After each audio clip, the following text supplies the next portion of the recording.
চুরি করা কলা খাওয়ার আগে মোনাজাতটা শেষ করে লই। হে আল্লাহ পাক রব্বুল আলামিন, আমিন আমিন সারাদিন রোজা রেখে উপাস থেকে আমিন। ইফতার করে আইসা 2 রাকাত পাতলা তারাবির নামাজ পড়ে আইসা এই ভাইয়ের কাছ থেকে এক কান্দা কলা আইনা চুরি কইরা খাওয়ার জন্য প্রস্তুত হইছি। আমিন কিন্তু এই খাওয়াকে সবাই বলবে আমরা চুরি করে খাইছি, আমিন কিন্তু আমরা তো চুরি করে খাই নাই। আমরা কেন চোর না এটা এখন প্রুফ করতেছি। এই দুনিয়ার মালিক কে? আল্লাহ। তাহলে এই কলা গাছের মালিক কে? আল্লাহ।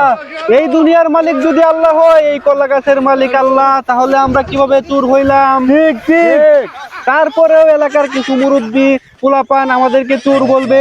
ঠিক ঠিক তারপরেও কেন আমাদেরকে চোর বলে লোকজন? সেই বিচার আল্লাহ আপনার কাছে দিলাম।